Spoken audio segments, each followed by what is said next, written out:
Wir legen gleich los mit diesem köstlichen Rezept, aber halt, stopp. Habt ihr gewusst, Marzipan lässt sich selber machen? Ich verrate euch oben rechts, wie das geht. Zu den gestückelten Marzipan gebt ihr noch Puderzucker und am besten frisch gemahlene Mandeln mit Schale und die selbst hergestellte Hefe, das Hefewasser. Wie das geht, verrate ich euch oben rechts unter dem i, aber auch wie ihr mit den Alternativen backt. Das genaue Rezept findet ihr wie immer unten in der Beschreibung, wenn ihr auf mehr klickt. Es kommt aber auch noch mal zum Schluss, dann könnt ihr einen Screenshot machen und natürlich habe ich unten auch die vegane Variante mit dazu geschrieben. Das Ganze rühre ich jetzt hier in meiner Kenwood Cooking Chef ein wenig an. Das ist wichtig, erst danach kommt das Eiweiß mit hinzu. Die Veganer ersetzen dieses durch das Hefewasser. Und glaubt mir, die sind wirklich richtig lecker, fluffig, leicht, locker, ganz saftig. Probiert das unbedingt aus.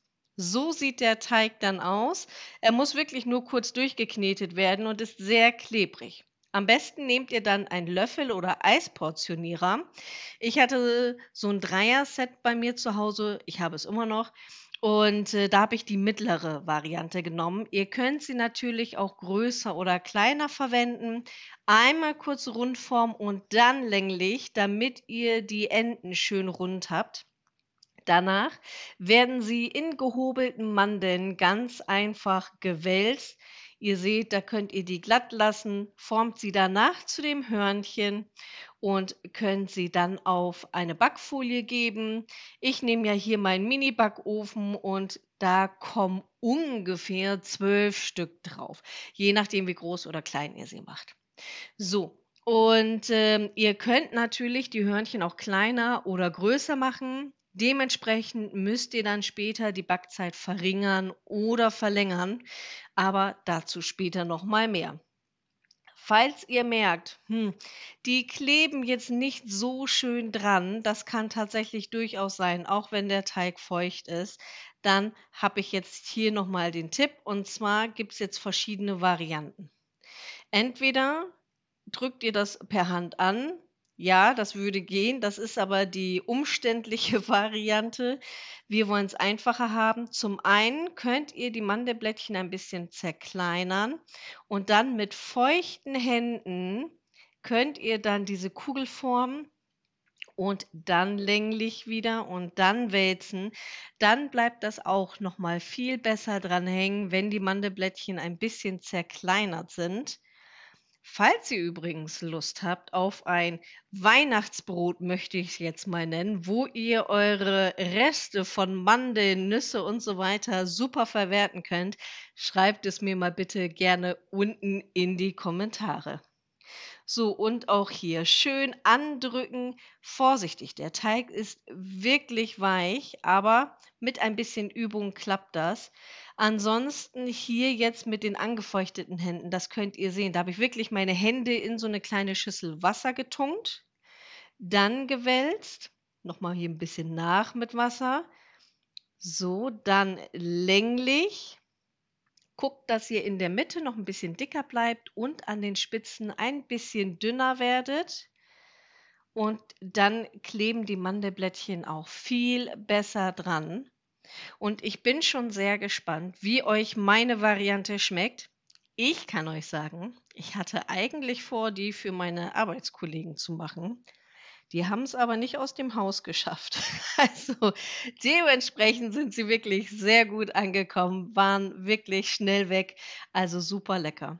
So, dann hier noch eine weitere Variante. Tunkt dann euren Löffel oder den Eisportionierer in Wasser, falls ihr das nicht an den Händen haben möchtet, und dann rollt ihr es. Wobei, dann habt ihr später trotzdem an den Händen, aber für den einen oder anderen macht das tatsächlich einen Unterschied. Jeder ist da ja anders. Schreibt mir doch mal bitte gerne in die Kommentare, welche Variante ihr bevorzugt, wie ihr das macht. Vielleicht habt ihr auch Tipps und Tricks, die ich jetzt hier gar nicht vorgestellt habe.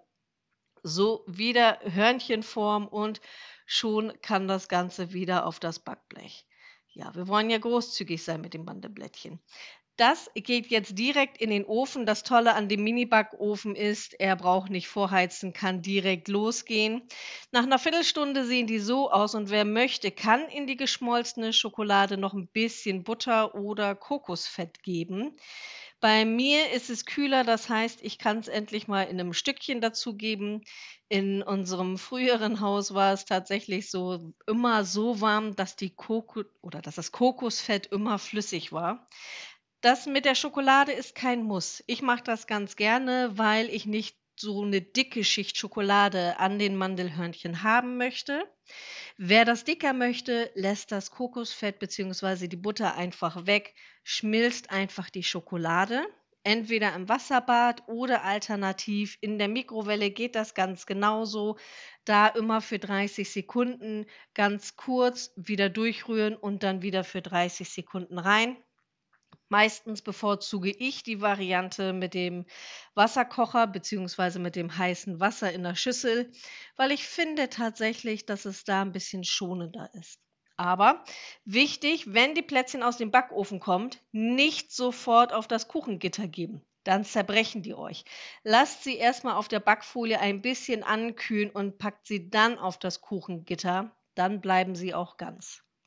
Danach ist es ganz einfach. Hier jetzt in die Schokolade tunken. Wie gesagt, wir mögen das gerne ein bisschen dünner.